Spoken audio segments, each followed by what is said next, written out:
To the games, Washington and Miami. New guys. Luol Deng, his debut with the Heat. Paul Pierce, 36 years old. What's left? Oh, there's a lot left.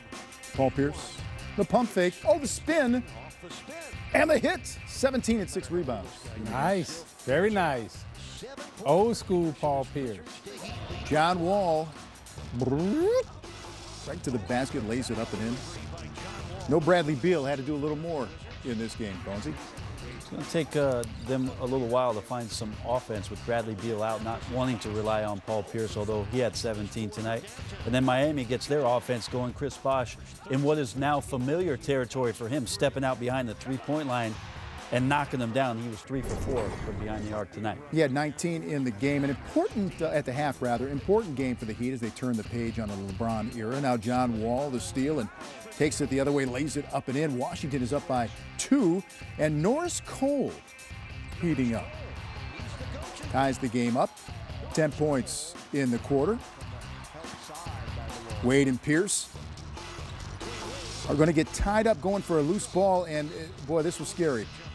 A little scary. Dwayne Wade stepped with that right foot. Twisted up. Yeah, twisted his right foot and had to leave the floor for a little while. And Eric Spoelstra's wondering, oh boy, I lost one superstar that's not coming back. Please come back. Serafin with the miss. Bosh rips down the rebound. The Heat are running great passing, and James Ennis, who was so good in summer league play, is taking it to regular season. Wow. And this is what I like about Miami. Their young guys are going to step up. They still have veteran savvy. They understand how to win. And in close games, they still have go-to guys in terms of Wade, Bosh, and also Deng. So there's Wade getting all healthy again late, or at least finding a way. Dwayne Wade hitting some big shots, 12 in the fourth quarter, and the Heat take it 107-95. Bosh 26 and 15, Norris Cole 23, and Wade 21. Deng a dozen in his debut. Meanwhile, Wall 16 and 11 dimes in the game for Washington in this loss. And now post LeBron, there is plenty of talent remaining, obviously, in Miami. Chris Bosh joining us earlier via Cisco telepresence and explained his mindset after a tumultuous Heat offseason. It was a very interesting offseason for everybody. But, you know, I like the team that we have. We've been working very hard. It's been a very long and challenging preseason, and it's good to be out there. You know, I just like being on the court. Well, first of all, how does it feel, Yellow Jacket, to get 20 shots in Yellow Jacket? How does that feel?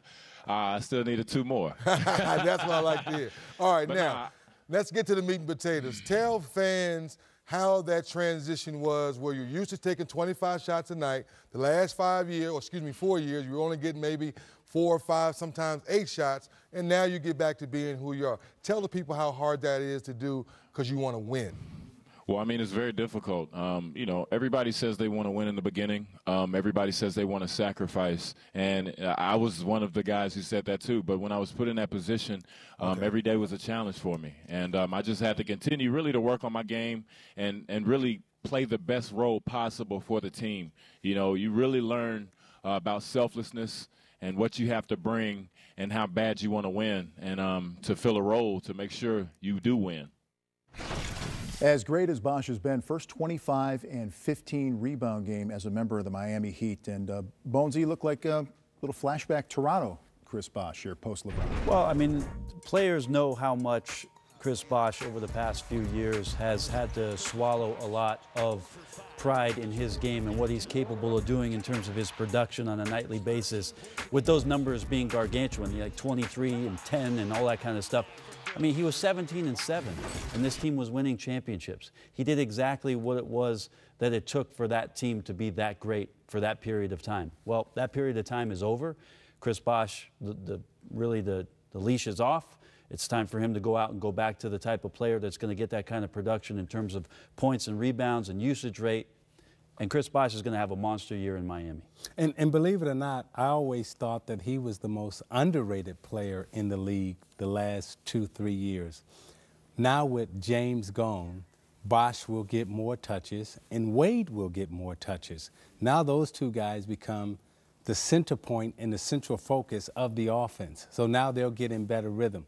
And I look at Bosh right now and I say he'll go back. He's still young enough to go back to the days when he was in Toronto, when he was a dominant post player and he was a dominant wing player. By the way, Norris Cole's 23 points a career high for him, too. So he has stepped it up here on day one.